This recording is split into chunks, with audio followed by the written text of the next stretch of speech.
Bismillah ve salatu ve selamu ala Resulillah ve ala alihi ve sahbihi ve men vala. Muhammed ibn İsmail el-Bukhari rahmetullahi aleyh Sahih Bukhari namlı kitabının taharet hakkındaki bölümde bugün mundaqdaydı. Taharetde istinsar qilishninki hükmü hakkında. İstinsar deganimiz taharet ağa vaqtida bunni qiqish, istinshaq degan bunga suv ilib tatish. İşkilisi taharetdeki bir edep, kaide, usullardan. Bu taharetde bunu qiqish hakkındaki mezmunlarını Hazreti Osman, Abdullah ibn Zeyd, Abdullah ibn Abbas qatarlıq sahabeler Peygamber aleyhissalatu vesselam'dan rivayet qilgan edi deb bu babdaki ma'nani sahabelarning hadisleri rivayet arqali texmi bakrak kuchga ega qilyotdi. Bu 161 numaralı hadiste İmam Bukhari rahmetullahi aleyh bizge Abdan hadis sözlep bergen idi deb şundaq deydi. Abdan İmam Bukhari rahmetullahi aleyh'ninki en büyük ustazlardan. İsmi Abdullah ibn Osman ibn Cebeletil Azdi. Özde asli Azdi kabilesinden Araplarınki. Aynı devirdeki nayet katta büyük hafiz, imam, muhaddis Merve, hazırki Türkmenistan'daki büyük muhaddisi. Çünkü köplügen Araplar İslam işgaliyet hareketleri tüpeyleden Mavra Nehr rayoni Xurasan ilga köplep Araplar aynı vaqtlarda hicret qilgan. Şu yerdeki mezgillerde makallashib turib qalgan. Demek şu yerdimi yana bo'lapmımış İslamiyet'in dastlabki davrlarda bo'la o'zining nasibini yo'qotmagan. Mana bu Abdan o'zining yashagan yurti Türk yurti, ammo nasab kelib chiqishi bo'lsa bu Araplardan. Kunyasi Abu Abdurrahman deb mundaq deymiz. Özü Merve'ninki en büyük ustazlardan buludu. Bu kişi köplügen ustazlarda okugan. Mesela Şubat ibn Haccac, özünün dadısını hadis okugan. Ondan başka İmam Malik rahmetullahi aleyh, Abdullah ibn Mübarek, Xurasan, Irak, Hicaz qatarlıq zeminlarda köplügen yerlerde yürüp bu adam hadis ügengen. Hem şundaqla nurgun muhaddislerini yetilip çıkışıga türkü boğan cümleden İmam Bukhari rahmetullahi aleyh nait köp hadis rivayet kılan bu adamdır. İmam Muslim, Abu Davud, Tirmizi, Nesai vaslik rivayet kılan, lekin Tirmizi, Bukhari, Muslim'la bir vasıta hadis rivayet kılan. Demek bu adam nurgun muhaddislerini terbiyeligen. Mesela Muhammed ibn Yahya az-Zuhali'mi bu adamniki şagird boladı. Bu İmam Bukhari bilen azraq bir süzgülüş boğan büyük muhaddis aynı vaxtdaki Xurasan'niki. Muhimi ulamalar nurgun yaxşı bahalarını bergen. Cümleden İmam Ahmed ibn Hanbal rahmetullahi aleyh bu Xurasan'daki Abdan'ın qışığı bir baralığın bolsam kaşki deb şundaq bir uhsınğan. Hem de iqtisadi yarbamay baranmıgan bu adam. Ondan başka ulamalar Xurasan'ın yani öz şehrinin hadis imamı degen. Bu adam şu aynı devirde Abbasiler devirde Tahiriler devletindeki qazilikni qilgan Jozjan viloyatlarida deymiz. Demek bu adam 10 yaş chimay turiblam hadis anglashga berilgan ekan. Bu adam bu muhaddis bulup ilmi jihatdan bundaq bir cho'ng tuhfaga erishishlar birga hayatida 1 milyon dirham pulni sadaqat qilgan deyiladi. Bu nadir kam uchraydigan ishlar. Ulamalarning ko'pincha boy bo'lmoq yomon tas. Bu odam deydi bizga Abdullah xabar bergan edi deb shunaq deydi.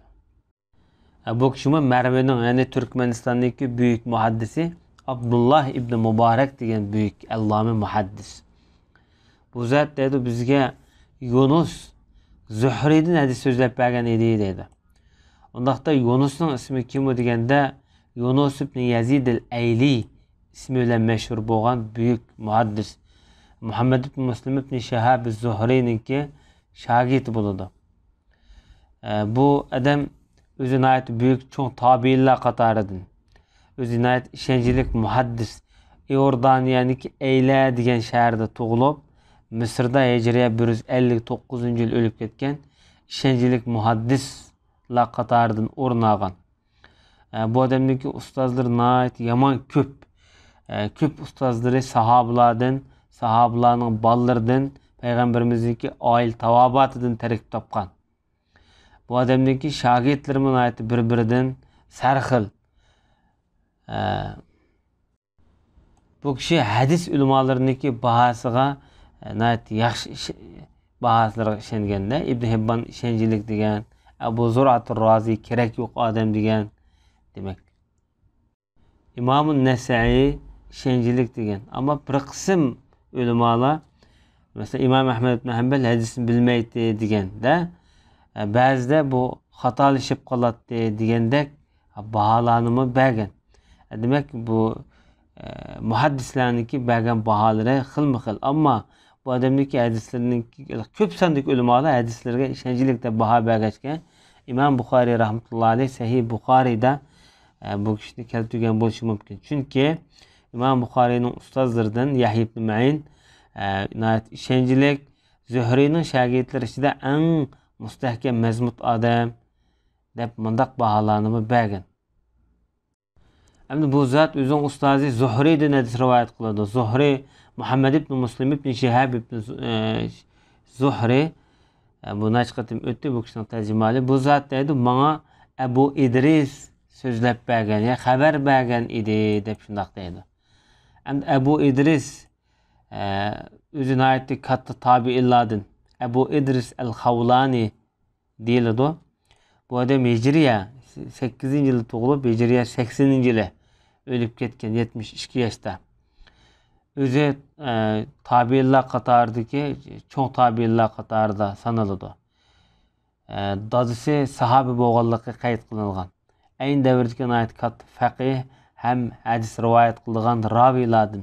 Ham uning bilan birga nayt shu davrda tanilgan vaiz, turlik mushu hikoya qissalarni islom tarixlaridagi mushu g'azot masalan, bu qissa hikoyalarni so'zlaydigan büyük bir vaiz. Abdülmelik ibn Marwan'niki zamanında Damashq'niki qozilik mansibida o'ltirib, shu yerda qozilikni qilgan. Abu İdris bu adamning kunyasi, amaliyat bu adamning ismi Aizullah ibn Abdullah ismi bilan mashhur. O'zi Xavlan deyishda bu adam shu Yamanniki Xavlan qabilasidan bo'ladi. İmam Zahabi rahmetullahi alayh bu kishiga baho bergan vaqtida Damashqning qozisi, olimi, vaizi degandek baholarni bergan.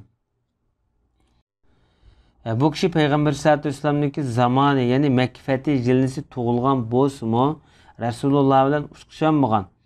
Ammo dadisi Rasulullohninki suhbatiga erishgan. Sahobilik maqomiga erishganda, keyingi mezgilda bu odam ko'p sahobalarga hamroh bo'lib shulardan hadis o'rgangan. Jumladan Abu Zar al-Ghifari, Abu Musa al-Ash'ari, Ubadat ibn Samit, Muaviya ibn Abu Sufyan, Muaz ibn Jabal, Abu Hurayra radhiyallohu anhum qatorliqlar. Ulamalar bu kishiga baho bergan vaqtida shogirdi Muhammad ibn Muslim ibn Shihab az-Zuhriy Abu İdris al-Xavlani menga hadis so'zlab bergan. Bu adam haqiqatan Shomning eng faqihlaridan edi deb shunaq baholanib bergan. Bundan başqa ulamalarninki shu davrda bergan baholari nihoyatda güzel. Endi bu zat ustozi Abu Hurayra radhiyallohu anhudan shunaq anglagan ekan. Bu kishi sahoba. Abu Hurayra radhiyallohu anhu Payg'ambar alayhisolatu vasallamdan rivoyat qilib, Payg'ambar alayhisolatu vasallam mundaq degan edi deydi. Kim tahorat olsa, bunni cho'qim qaqsun deydi.